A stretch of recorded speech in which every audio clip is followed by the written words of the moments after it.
all started in 1958 when the first video game was introduced to the world of tennis.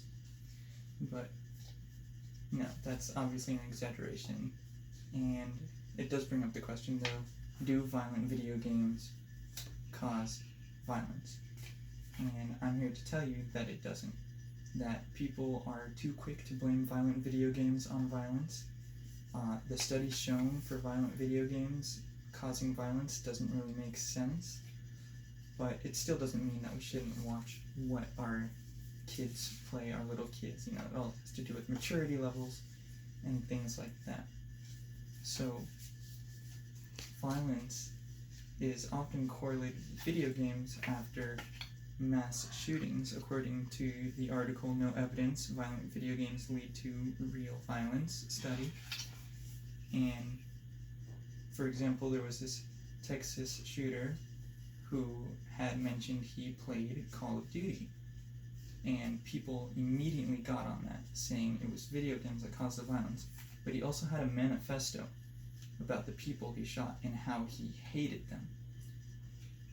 So, was it really violent video games, or was it his own thoughts? Because video games don't shape your thoughts in that way. They don't shape a hatred for a certain group of people. They can't, they're not made that way, there's laws.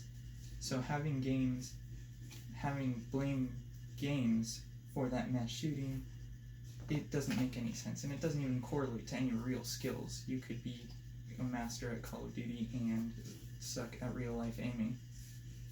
Then, what about all the studies that say video games do cause violence? Well, those studies don't really make sense. According to the article, Does Video Gaming Cause Violence? This researcher asks you to think again. They talk about the hot sauce paradigm. And in this, it's if I won a round in a video game against my opponent, I can choose to give them an amount of hot sauce. But that's not really violent. Something like that, when used not in video games or as a prank, would be seen as a joke, something funny done to someone. But just because it was a study for violence in video games, people jump to the conclusion that it does equal real-world violence. It can't, though. And then you have the statistics of violent video games going up in popularity, but violence with juveniles going down. Even though those two should directly correlate by now if the evidence held up. But it doesn't. So one's going up, the other's going down, and things are actually looking better for gaming. But that still doesn't mean that we shouldn't watch what we play. Everything has a level of maturity that you should be allowed and shouldn't be allowed to play. Like little kids still shouldn't play M-rated games, just like they shouldn't go see R-rated movies, you know? So parents have to check what their kids are getting at games stores, such as GameStop. An M-rated game, you have to check what it's all about. I think parents should be told what's in the game before they buy it when there's a little kid around, just in case it's for that little kid, so the parent can understand what's in it. And for downloadable content, they should have their own password for M-rated games that the kids don't know, because it needs to be protected from. They need to be protected from it at such a young age, if violence really did correlate. And so,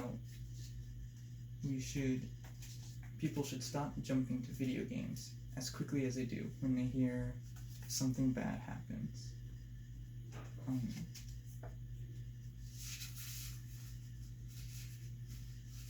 And that the studies of video games don't really make sense as they're not really violent.